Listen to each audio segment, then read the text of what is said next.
Yo, what's up guys? Kembali lagi dengan saya tentunya di Sun Project. Oke, sebelum ke videonya, langkah baiknya kita ke apa? Intro heula atau barudak. Let's go.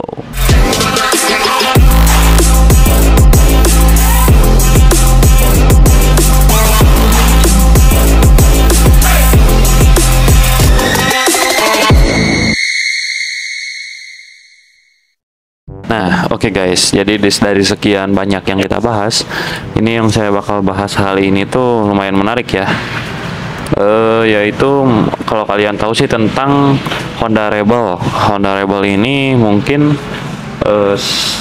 motor yang mungkin bukan motor zaman dulu juga, karena ini keluarannya tahun 2020 menurut yang saya baca ini, dan kita bakal jelaskan sejarahnya ya. Jadi setelah 3 tahun melanggang, salah satu lini big bike Honda ini mendapatkan sentuhan baru. Dimulai dari penggunaan nama lebih simpel karena hanya menyertakan Honda Rebel saja. Nah, namun pengembangan pada diri cruiser ini tak sesederhana itu. Dia kini punya terapan baru meski berdampak pada kenaikan harga jual. Nah, jadi big bike terlaris di Honda sejak meluncur di Indonesia pada tahun 2017 sampai sekarang Rebel masih jadi big bike Honda paling laris. Tahun lalu saja dia menyumbang 50-60% dari total penjualan motor besar AHM.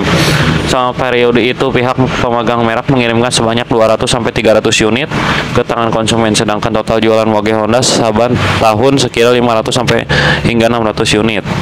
Nah, pemeliharaannya tentu tak lepas dari faktor desain. Bagi para motoris, wujud alat tunggangan hasil kostumisasi seperti ini pastilah menarik, apalagi sekarang lain menyertakan clear jeans blue metallic sebagai opsi pelengkapan. Lini Rebel berwarna grafit black and matte armor silver metallic.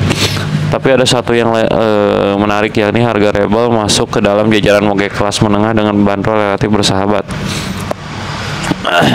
Dan kebaruan juga menyasar pada teknologi yang dimiliki. Coba tilik sektor penerangan utamanya. Lampu model daymaker bulat masih sama, hanya saja sekarang sudah menggunakan LED light emitting diode. Tetap klasik namun lebih kekinian. Aplikasi serupa juga ditularkan pada lampu belakang juga saya. Nah, teruntuk penerangan belakang juga ada sedikit perbedaan. Untuk lampu rem tidak lagi kotak kaku melainkan pipih. Posisi lampu sen pun kini sejajar dengan stop lamp dan berbentuk bulat kecil dengan warna mika putih mirip kepunyaan Honda Monkey 125. Nah, seperti itu guys untuk sejarah tipis-tipisnya ya dari Honda Rebel ini yang dimiliki Honda atau masuknya ke jajaran Honda Big Bike ya, seperti itu. Oke, langsung saja kita ke segmen berikutnya.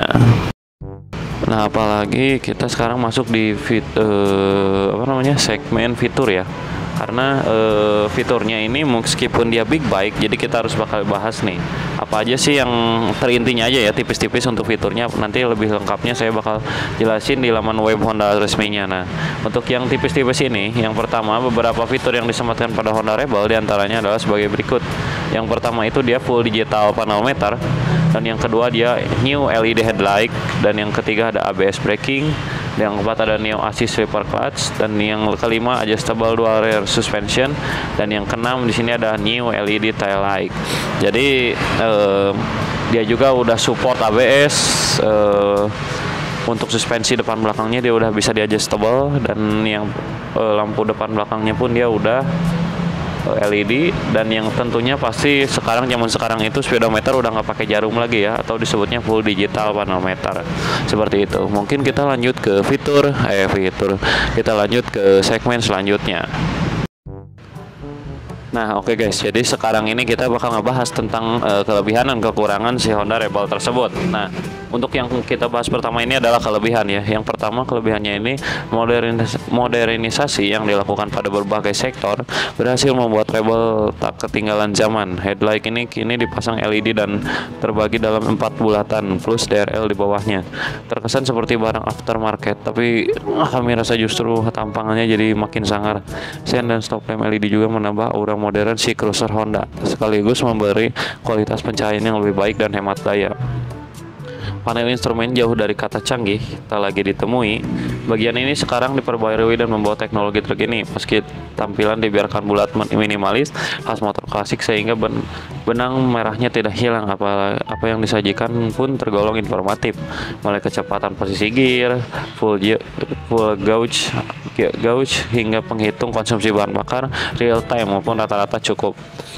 Tambahan clear jeans blue metallic turut memberikan kesan segar. Tema seperti ini agak jarang ditemukan pada motor lain, membuatnya unik. Kami rasa tanpa diskotomisasi warna lagi, padanaan ini sudah representatif. Namun sayang Anda yang suka kesan kontras clear merah di versi terdahulu harus bersabar. Honda menghapusnya dari peredaran.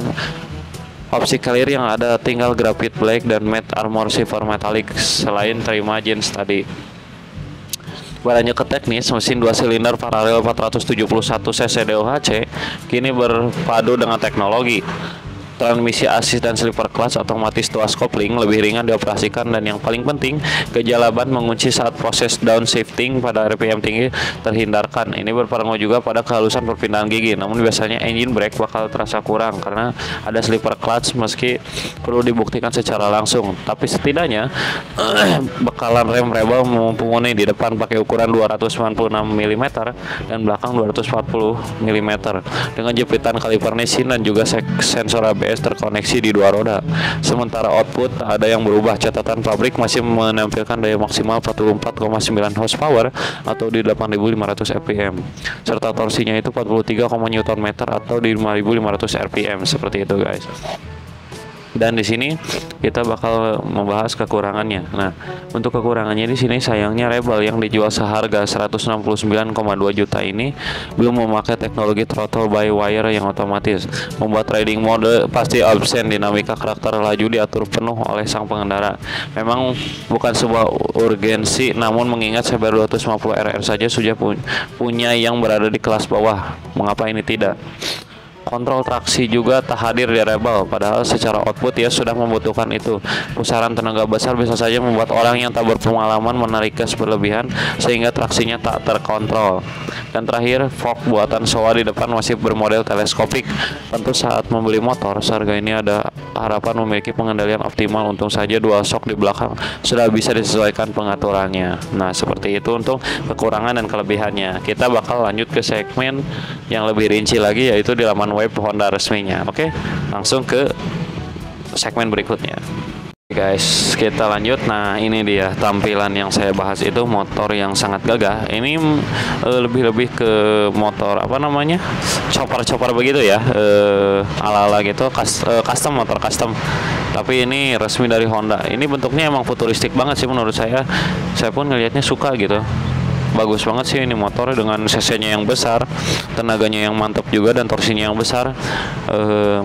Udah motornya gagah gitu banget, mantap banget gitu. Di sini urban cruiser with low riding style.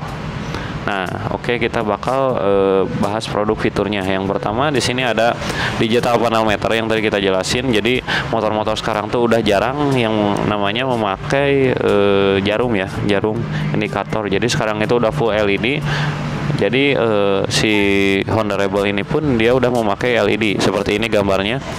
Dia bisa memberikan indikator yang tadi kita jelaskan seperti bensin, seperti gear position dan kecepatan, kilometer, dan masih banyak lagi ya tentunya seperti itu.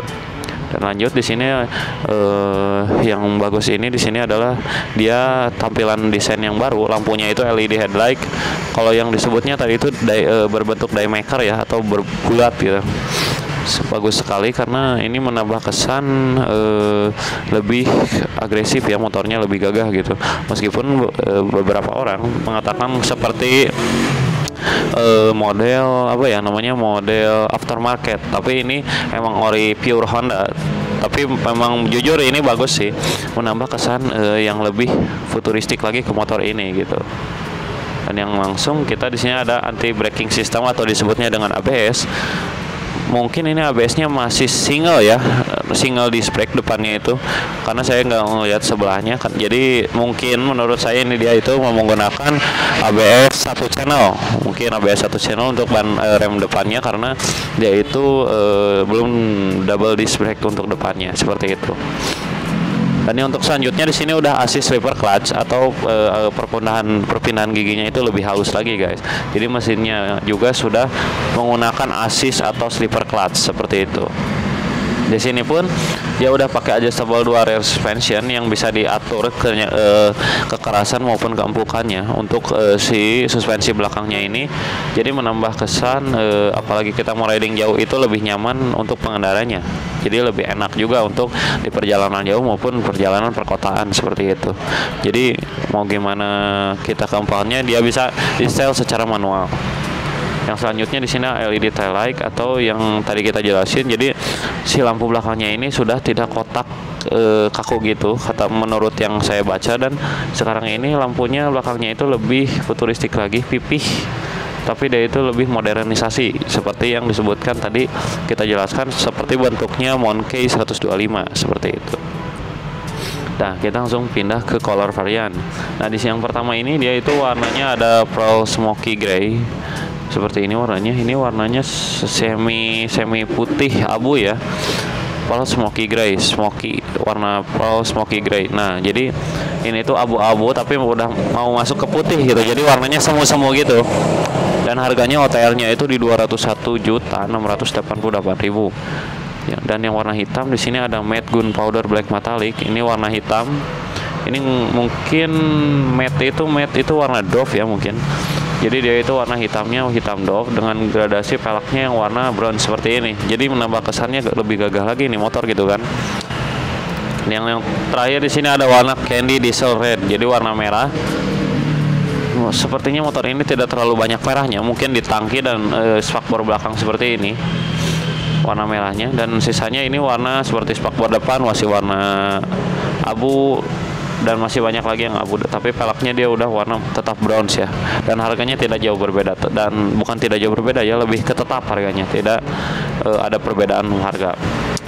Dan yang selanjutnya di sini ada dimension, kita lebih ke spesifikasi lebih detailnya. Yang pertama di sini dimensinya itu untuk panjang kali lebar kali tingginya, untuk panjangnya itu di 2205 mm, untuk tingginya itu 820 mm, dan untuk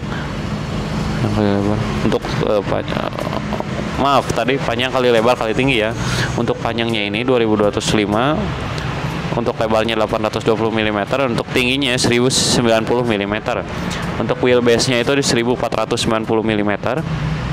Ground clearance-nya di 125 mm, dan untuk seat height-nya itu 690 mm. Jadi motor ini tidak terlalu tinggi juga.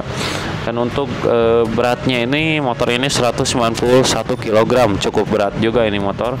Dan untuk full tank capacity-nya itu di 11 liter seperti itu. Dan untuk engine di sini, engine tipenya yang dipakai di Honda Rebel ini 4 stroke DHC parallel twin cylinder. Untuk ukuran displacement-nya itu di 471,0,3 cc. Dan untuk cooling sistemnya itu di liquid cooled, fuel supply sistemnya itu PGM-FI. Dan untuk bor kali struknya ini, bornya itu 67 mm, kali struk 66,8 mm. Untuk kompresi rasionya 10,7:1. Untuk max powernya itu di 33,5 kW atau 8.500 fpm. Dan untuk max traksinya itu di 43, Nm atau max torsi ya, maaf, di max torsinya ini 43 Nm atau di 5.500 rpm. Untuk transmisinya 6 speed, dan untuk perpindahan giginya itu 1 ke depan, netral setengah, dan 2 sampai 6 itu ke belakang. Untuk starting sistemnya dia pakai elektrik. Untuk fluid sistemnya itu with multiple. Untuk lubrikan tipenya wet, pressing and spray, dan untuk oli kapasitinya di 2,5 liter pergantian periodik seperti itu. Untuk frame-nya itu, frame tipenya itu yang pertama dia pakai diamond steel. Untuk ban depannya itu dia pakai 130/90 ring 16, dan untuk ring belakangnya itu dia pakai 150/80 ring 16. Untuk front brake-nya itu atau rem depannya itu dia pakai hydraulic single 266 mm disc, dan untuk rem belakangnya dia pakai hydraulic single 240 mm disc. Untuk brake sistemnya itu dia pakai ABS 2 channel. Untuk front suspensinya atau suspensi depan dia pakai Showa 41 mm telescopic fork. Dan untuk suspensi belakangnya dia pakai Showa adjustable twin rear suspension. Dan untuk elektrikalnya ini di sini ignition tipenya full transistor MV 12 volt 7Ah, dan untuk businya dia pakai NGK CPR 8EA strip 9. Ini busi yang berbeda dari motor-motor Moge yang lainnya ya. Dia biasanya pakai yang kemarin itu bukan CPR ini. Saya lupa lagi namanya, cuman businya dia tidak pakai busi yang ini. Dan untuk headlightnya di sini adalah high 23,2 watt dan low-nya itu 11,2 watt. Nah, seperti ini. Dan di sini banyak galeri-galeri motor Moge-Moge untuk Honda. Nah, seperti itu guys. Jadi emang tampilan Honda Rebel itu seperti ini, lebih bagus gitu kan. Dia itu berkapasitas jadi 500 cc menurut saya masuknya itu. Ya mungkin penjelasan tipis-tipisnya tentang si Honda Rebel ini mungkin sampai segitu dulu ya guys ya. Karena informasi yang saya gali juga takutnya salah dan hoax juga gitu, takutnya salah-salah, jadi malah miskomunikasi gitu informasinya. Mungkin videonya mungkin sampai segitu dulu saja. Next kita bahas satu Moge lagi yang besar. Ada satu lagi produk Honda Moge yang besar. Mungkin videonya sampai segitu dulu guys. Kita lanjut ke segmen closing. Nah, kita sekarang masuk di segmen closing ini, dan untuk videonya mungkin ya yang tadi kita jelaskan, semoga nanti kita bakal langsung pindah ke produk Yamaha mungkin ya, lawannya itu setelah udah Honda semua habis, kita pindah ke produk Yamaha. Apa aja sih yang berbeda di Yamaha ini? Karena ada satu lagi motor yang super besar di big bike Honda. Dan mungkin ini spesial untuk 3000 subscriber mungkin ya, buat nanti untuk yang video selanjutnya mungkin spesial di 3000 subscriber. Mungkin video dari saya segitu dulu. Buat kalian, thanks for watching, dan terima kasih masih stay untuk menonton Sun Project. Dan buat kalian jangan lupa like, comment, share, subscribe, dan share ke teman-teman kalian agar channel ini terus berkembang. Oke guys, see you next time video. Assalamualaikum warahmatullahi wabarakatuh. Bye bye. Salam otomotif.